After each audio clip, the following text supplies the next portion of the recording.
Hello दोस्तों, section root में आपका स्वागत है।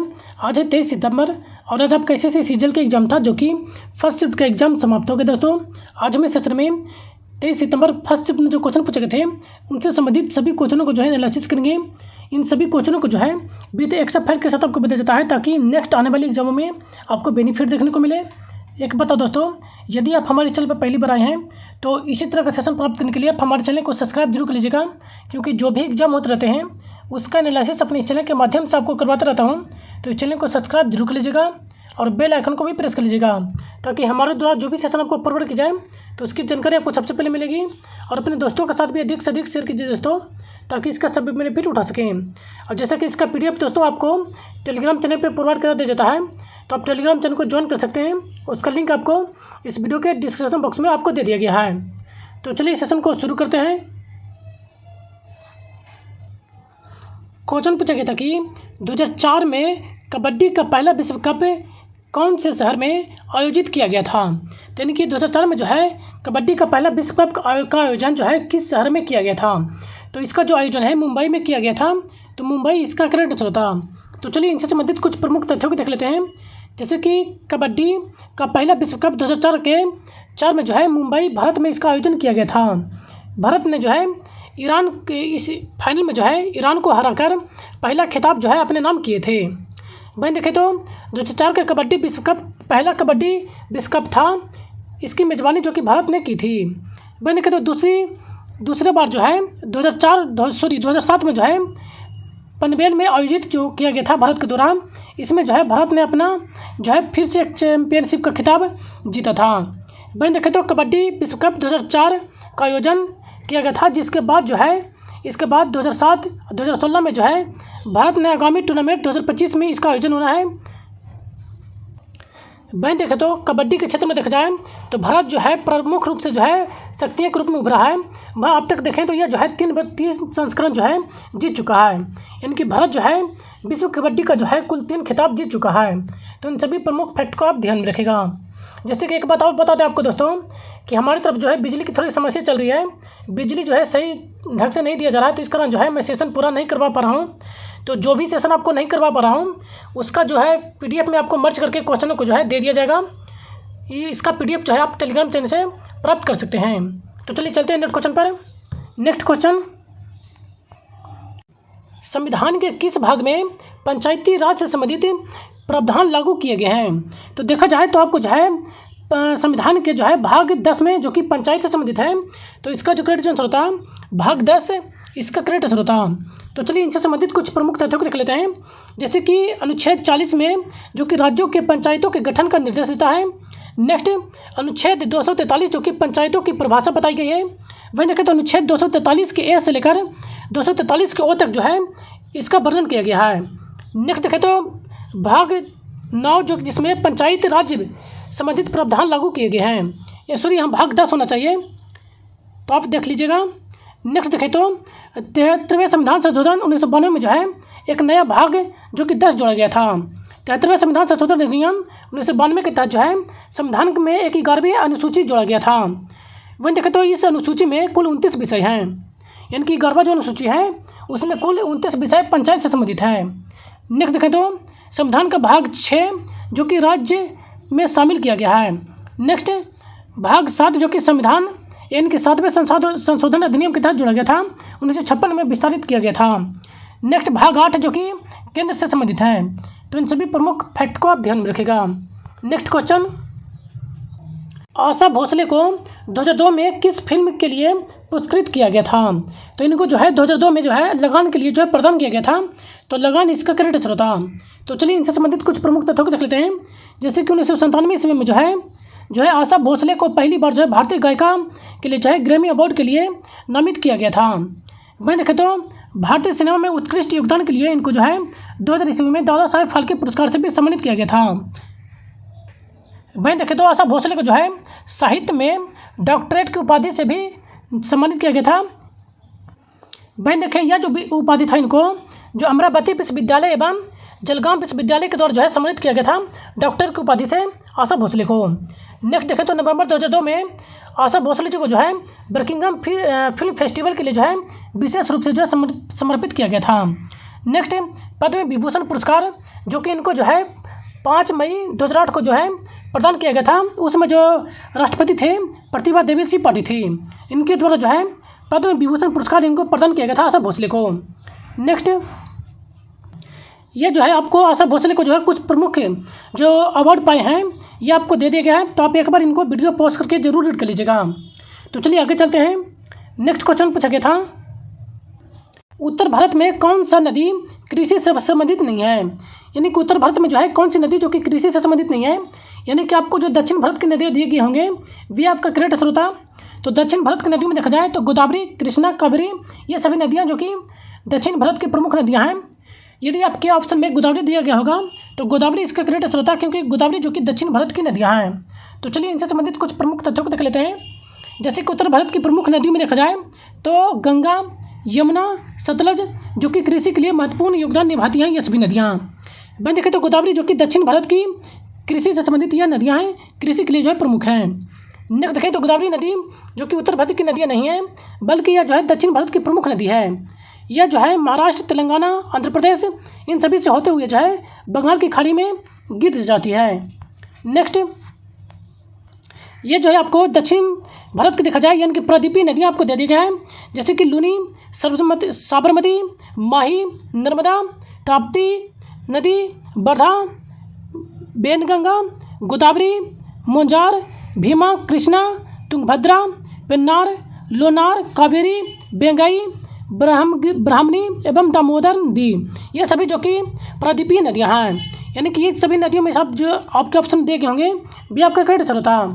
नेक्स्ट देखा जाए तो ये जो है अरब सागर में जो गिरने वाली नदियाँ हैं भी आपको दे दिया गया है, तो आप इन्हें भी ध्यान में रखिएगा। जैसे कि अरब सागर में गिरने वाली नदियों को देखा जाए तो भादर, सांतारंजी, साबरमती, माही, नर्मदा, ताप्ती, मांडवी, जवारी, शरावती और गंगावेली, पेरियार और भरतपुजा ये सभी जो नदियां हैं जो कि अरब सागर में गिरने वाली नदियां हैं यानी कि पश्चिम की ओर बहने वाली नदियां हैं। तो इन सभी प्रमुख फैक्ट को आप ध्यान में रखेगा। नेक्स्ट क्वेश्चन, 1527 में खानवा के युद्ध में बाबर ने किसे हराया था। तो 1527 में खानवा के युद्ध में जो है बाबर के द्वारा राणा सांगा को हराया गया था, तो राणा सांगा इसका करेक्ट आंसर होता। तो चलिए इनसे जुड़े कुछ प्रमुख तथ्यों को देख लेते हैं। जैसे कि खानवा की लड़ाई जो कि बाबर जो कि मुगल के सेना थे, मुगल सेना के जो है प्रमुख थे। नेक्स्ट मेवाड़ के जो शासक थे राणा सांगा, इनके बीच जो है यह युद्ध लड़ा गया था। यह जो लड़ाई हुआ था 16 मार्च 1527 ईस्वी को लड़ी गई थी। भाई देखे तो मुगल सेनाओं की जो है एक निर्णायक जीत समाप्त हुई थी। भाई देखे तो इस युद्ध के बाद जो है बाबर एवं उसके आने वाले वंशों के लिए जो है शासन मजबूत हुआ था। तो बाबर के द्वारा लड़ी गई कुछ प्रमुख युद्ध हैं उन्हें देख लेते हैं। जैसे कि पानीपत का प्रथम युद्ध जो कि 1526 में, इसमें जो है बाबर ने इब्राहिम लोदी को हराया था। नेक्स्ट खानवा का युद्ध जो कि 1527 में हुआ था, इसमें जो है बाबर ने राणा सांगा को हराया था। नेक्स्ट चंदेरी का युद्ध जो कि 1528 में हुआ था, इसमें बाबर ने जो है मेदिनी राय को हराया था। नेक्स्ट घाघरा का युद्ध जो कि 1529 में बाबर ने जो है अफगानों को हराया था। नेक्स्ट देखें तो बाबर की मृत्यु जो कि 1530 ईस्वी में हो जाती है और इसे जो है आराम बाग में दफनाया जाता है। ये जो है आपको ट्रिक भी दे दिया गया है, तो आप चाहें तो ट्रिक के माध्यम से भी याद रख सकते हैं। तो इन सभी प्रमुख फैक्ट को आप ध्यान में रखिएगा। नेक्स्ट क्वेश्चन, होजागिरी किस राज्य का प्रसिद्ध लोक नृत्य है। तो होजागिरी जो कि त्रिपुरा का प्रमुख नृत्य है, तो त्रिपुरा इसका करेक्ट आंसर होता। तो चलिए इनसे जुड़े कुछ प्रमुख तथ्यों को देख लेते हैं। जैसे कि होजागिरी एक लोक नृत्य है जो कि त्रिपुरा राज्य में जो है रियांग लोक के द्वारा जो है किया जाता है। रियांग या रिंग जो है भारतीय के त्रिपुरा में जो है 21वीं अनुसूची से संबंधित जनजातियों में से एक है। भाई देखें तो त्रिपुरा में जो है होजागिरी नृत्य काफ़ी लोकप्रिय है। यह जो होजागिरी नृत्य है जो कि दुर्गा पूजा के उत्सव के दौरान जो है किया जाता है, जो कि दशहरा के तीसरे दिन होता है। त्रिपुरा से संबंधित कुछ प्रमुख अन्य लोक नृत्यों को देख लेते हैं। जैसे कि होजागिरी नृत्य यह जो है रियांग समुदाय के द्वारा किया जाने वाला एक प्रमुख होजागिरी त्योहारों में से एक के दौरान जो है किया जाता है। यह केवल महिलाओं के द्वारा किया जाता है होजागिरी नृत्य। नेक्स्ट देखें तो लिबांग मुवानी नृत्य जो कि फसल कटाई का एक प्रमुख त्यौहार है, जो कि पुरुष एवं महिलाओं के दोनों के द्वारा किया जाता है। नेक्स्ट, चेराव या स्वागत नृत्य, जो कि लुसाई जनजाति के द्वारा जो है अतिथि के आगमन के समय जो है यह नृत्य किया जाता है।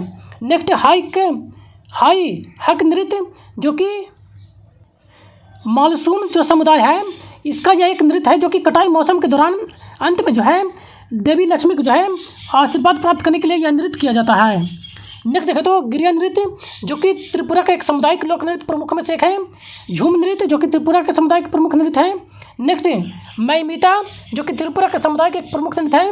नेक्स्ट देखें तो मशक सुमान, ये भी जो है त्रिपुरा से संबंधित लोक नृत्य है।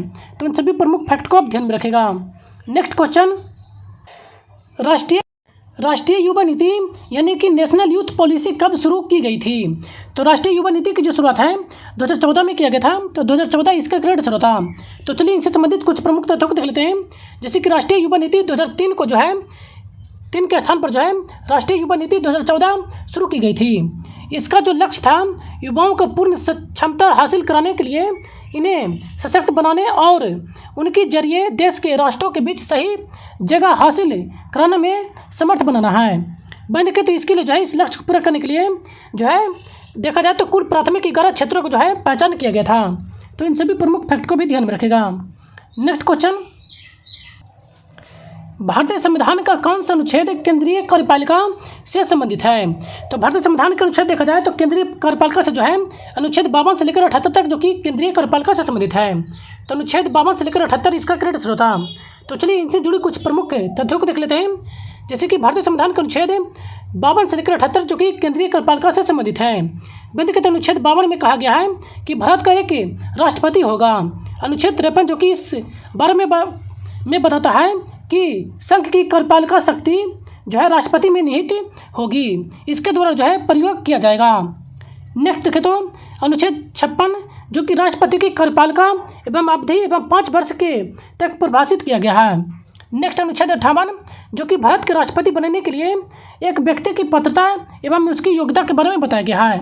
नेक्स्ट अनुच्छेद 59 जो कि राष्ट्रपति के पद एवं शर्तों के बारे में बताया गया है।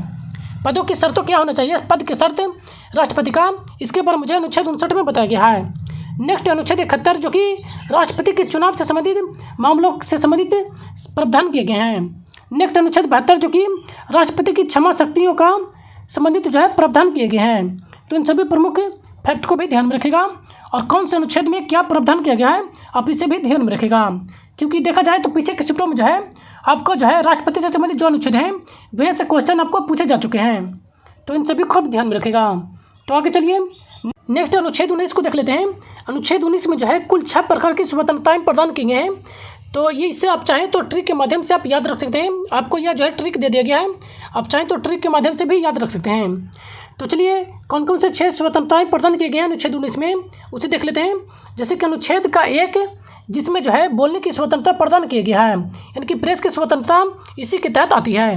नेक्स्ट अनुच्छेद 19 का बी जो कि सभा की आज़ादी दिया गया है, यानी कि आप कहीं भी जो है सभा का आयोजन कर सकते हैं, इसकी आज़ादी 19 का बी में प्रदान किया गया है। नेक्स्ट अनुच्छेद 19 का सी जो कि संघ बनाने की आज़ादी दिया गया है, यानी कि आप जो है संघ कोई भी संगठन बना सकते हैं अनुच्छेद 19 के तहत। नेक्स्ट अनुच्छेद 19 का डी जो कि पूरे देश में आने जाने यानी कि भ्रमण करने की आज़ादी दिया गया है। नेक्स्ट अनुच्छेद 19 का ई जो कि पूरे देश में बसने एवं रहने की आज़ादी प्रदान किया गया है। नेक्स्ट अनुच्छेद 19 का जी जो कि कोई भी व्यक्ति व्यापार एवं जीविका यानी कि जीने के लिए जो है कोई भी आप व्यापार कर सकते हैं, इसकी आज़ादी जो है 19 का जी में दिया गया है। तो इन सभी प्रमुख अनुच्छेदों को भी आप ध्यान रखेगा। तो चलिए आगे चलते हैं। नेक्स्ट क्वेश्चन, जब अस्थायी बंदोबस्त को लागू किया गया तब बंगाल का गवर्नर जनरल कौन थे? यानी कि जब अस्थायी बंदोबस्त को लागू किया गया था तो उस समय बंगाल के गवर्नर जनरल जो थे वह कर्नावालिस थे। तो कर्नावालिस इसका क्रेडिट था। तो चलिए इनसे संबंधित कुछ प्रमुख तथ्यों को देख लेते हैं। जैसे कि अस्थायी बंदोबस्त जो कि 1793 ईस्वी में स्थापित यानी कि लागू किया गया था। वह देखें तो अस्थायी बंदोबस्त को बंगाल के अस्थायी बंदोबस्त के रूप में भी जाना जाता है। यह जो था ब्रिटिश ईस्ट इंडिया कंपनी एवं बंगाल के जो जमींदार थे उनके बीच जो है भू राजस्व जो है तय करने के लिए यह एक समझौता था। भारत में अंग्रेजों के लिए भू राजस्व आय का प्रमुख स्रोत था। अस्थायी बंदोबस्त ऐसी ही है कि भू राजस्व व्यवस्था थी। बंद इसे जो है पहले बंगाल में बंगाल और बिहार में जो है पेश किया गया था। इसके बाद जो है इसे मद्रास और वाराणसी में भी लागू किया गया था, यानी कि पेश किया गया था। वह देखें तो इस व्यवस्था को जमींदारी व्यवस्था के नाम से भी जाना जाता है। तो इन सभी प्रमुख फैक्ट को आप ध्यान में रखेगा। चलिए इनसे जुड़े कुछ अन्य तथ्यों को देख लेते हैं। ये कार्नावालिस से संबंधित कुछ प्रमुख तथ्य हैं, जैसे कि कार्नावालिस ने जो है fort William presidency governor general बने रहे थे। वहीं देखें तो ये जो है बंगाल के गवर्नर जनरल रहे थे। इन्होंने 1793 में बंगाल में स्थायी बंदोबस्त के रूप में एक नई राजस्व पद्धति की शुरुआत की थी। वहीं देखें तो इनके समय में जो है जिले के सभी अधिकारियों कलेक्टर को दिया गया था, यानी कि इनके समय में जो है जिले के सभी अधिकारी कलेक्टर को दे दिया गया। इसे भारतीय सिविल सेवा का जनक भी माना जाता है, यानी कि इनको जो है भारतीय सिविल सेवा का जनक के रूप में कार्नावालिस को जानते हैं। तो इन सभी प्रमुख फैक्ट को आप ध्यान में रखेगा। नेक्स्ट क्वेश्चन, अटलाटाडी किस राज्य का त्यौहार है? तो यह जो त्यौहार है यह आंध्र प्रदेश का प्रमुख त्यौहार है। तो आंध्र प्रदेश इसका क्रेडिट स्रोत था। तो चलिए इससे संबंधित कुछ प्रमुख तथ्यों को देख लेते हैं। जैसे कि अटलाटाडी जो कि आंध्र प्रदेश का एक त्यौहार है, जो कि आसमिक जम यानी कि कृष्ण पक्ष के तीसरे दिन मनाया जाता है। अटलम टड्डे जो कि आंध्र प्रदेश के अविवाहित और विवाहित हिंदू महिलाओं के द्वारा जो है अपने पति पाने या अपने पति के स्वास्थ्य एवं लंबे जीवन की आयु के लिए जो है यह पारंपरिक रूप से त्यौहार किया जाता है। मैं देखें तो रोटिया ईद या रोटीला जो कि पांडुगा भारत के आंध्र प्रदेश के नेल्लोर में बाहर जो शहीद जो दरगाह है वहाँ पे आयोजित किया जाने वाला यह एक वार्षिक 3 दिवसीय उत्सव का त्यौहार है। नेक्स्ट, आंध्र प्रदेश में मनाए जाने वाले कुछ प्रमुख त्योहारों में देखें तो उगादी, विनायक चतुर्थी, संक्रांति, भीषण एकादशी, उत्सव राजा महोत्सव, पितृ ब्रह्मोत्सव, दक्कन महोत्सव, ये सभी जो कि आंध्र प्रदेश के प्रमुख त्योहारों में से एक हैं। तो इन सभी प्रमुख फैक्ट को भी आप ध्यान में रखिएगा। नेक्स्ट क्वेश्चन, अली अकबर खान किस वाद्य यंत्र से संबंधित है? तो अली अकबर खान जो कि एक प्रसिद्ध सरोद वादक थे। तो इसका जो क्रेडिट जो स्रोत था सरोद वादक, इसका क्रेडिट स्रोत था। तो चलिए इनसे जुड़े कुछ प्रमुख तथ्यों को देख लेते हैं। जैसे कि वह जो है सरोद वादक के अपने योगदान के लिए जाने जाते हैं। वह देखें तो अली अकबर खान जो कि मैहर घराने से संबंध रखते हैं। तो इनका घराना भी आप ध्यान में रखिएगा। वह देखें तो इनको जो है 1967 में जो कि पद्म भूषण पुरस्कार, जबकि 1989 में जो है इनको पद्म विभूषण पुरस्कार से सम्मानित किया गया था। वह देखें तो इनको जो है 1951 में मैक अर्थ फिलोसफियन मिला था, जबकि इनको देखा जाए जीनियस ग्रांट जो कि प्राप्त करने वाले यह पहले भारतीय संगीतकार थे। नेक्स्ट, कुछ प्रमुख स्रोत वादकों को देखें तो जिसमें देखा जाए तो अली अकबर खान और अमजद अली खान, अलाउद्दीन खान, हाफिज खान और विश्वजीत राय चौधरी, ये सभी जो कि प्रसिद्ध स्रोत वादक हैं। तो इन सभी को आप ध्यान में रखिएगा। नेक्स्ट क्वेश्चन, 1923 में स्वराज पार्टी की स्थापना किसने की थी? तो 1923 में जो है स्वराज पार्टी की स्थापना मोतीलाल नेहरू एवं चित्तरंजन दास के द्वारा किया गया था। तो मोतीलाल नेहरू एवं चित्तरंजन दास इसका क्रेडिट स्रोत था। तो चलिए इनसे जुड़े कुछ प्रमुख तथ्यों को देख लेते हैं। जैसे कि 1 जनवरी 1923 ईस्वी को चित्तरंजन दास यानी कि CR दास इनको भी कहते हैं। नेक्स्ट देखें तो और मोतीलाल नेहरू के द्वारा जो है कांग्रेस के भीतर स्वराज पार्टी या कांग्रेस खिलाफत स्वराज पार्टी का गठन किया गया था। वह देखें तो दिसंबर 1922 ईस्वी को कांग्रेस के गया सत्र यानी कि गया जो अधिवेशन हुआ था उसी के बाद जो है स्वराज पार्टी का गठन किया गया। इसके जो अध्यक्ष थे वह CR दास के अध्यक्ष थे। नेक्स्ट देखें तो CR दास जो कि अध्यक्ष थे, मोतीलाल नेहरू स्वराज पार्टी के सचिव थे। वहीं देखें तो अरुणा आसफ अली को जो है लोकप्रिय रूप से जो है भारतीय स्वतंत्रता आंदोलन के ग्रैंड ओल्ड लेडी के रूप में जानी जाती हैं। तो इन सभी प्रमुख फैक्ट को आप ध्यान में रखिएगा। नेक्स्ट क्वेश्चन, भारत में मानसून की अवधि कितनी होती है? तो भारत में मानसून की जो अवधि होती है वह 100 से लेकर 120 दिनों तक की होती है। तो 100 से लेकर 120 दिन इसका क्रेडिट स्रोत था। तो चलिए इनसे संबंधित कुछ प्रमुख तथ्यों को देख लेते हैं। जैसे कि भारत में मानसून की जो औसतन अवधि होती है वह 100 से लेकर 120 दिनों की होती है। वहीं देखें तो इसकी शुरुआत जो कि जून में शुरुआत होती है और सितंबर के मध्य जो है रहती है। मैं देखें तो मौसम का आमतौर पर जो है जून में पहले सप्ताह में भारत के प्रायद्वीपीय में भारत में जो है प्रवेश कर जाती है। यानी कि जून के प्रथम जो सप्ताह होता है उसमें जो है प्रायद्वीपीय भारत में मानसून का प्रवेश हो जाता है। मैं देखें तो मानसून की वापसी जो कि अक्टूबर और नवंबर के दौरान होती है। तो इन सभी प्रमुख फैक्ट को भी आप ध्यान में रखिएगा। तो आज का ये लास्ट क्वेश्चन दोस्तों, यदि सेशन पसंद आया हो तो चैनल को एक लाइक जरूर करके जाइएगा दोस्तों, और अपने दोस्तों के साथ भी अधिक से अधिक शेयर कीजिए ताकि इसका सभी बेनिफिट उठा सकें। और यदि आप हमारे चैनल पर पहली बार आए दोस्तों तो इसी तरह का सेशन प्राप्त करने के लिए आप हमारे चैनल को सब्सक्राइब जरूर कर लीजिएगा। जैसे कि दोस्तों मैंने आपको बता दिया था कि हमारी तरफ जो है बिजली की समस्या चल रही है, तो कुछ शिफ्टों को जो है क्वेश्चन आपको नहीं करवा पा रहा हूँ। तो जिन भी शिफ्टों को जो है क्वेश्चन मैं आपको नहीं करवा पाऊँगा उन सभी का क्वेश्चन आपको PDF में मर्ज करके आपको टेलीग्राम चैनल पर प्रोवाइड करा दिया जाएगा। तो आप टेलीग्राम चैनल को ज्वाइन जरूर कर लीजिएगा, जिसका लिंक आपको इस वीडियो के डिस्क्रिप्शन बॉक्स में दे दिया गया है। आप वहाँ से जाकर आप हमारे टेलीग्राम चैनल को ज्वाइन कर सकते हैं। तो चलिए बाकी मिलते हैं नेक्स्ट सेशन में। सेशन में बने रहने के लिए धन्यवाद। Thank you.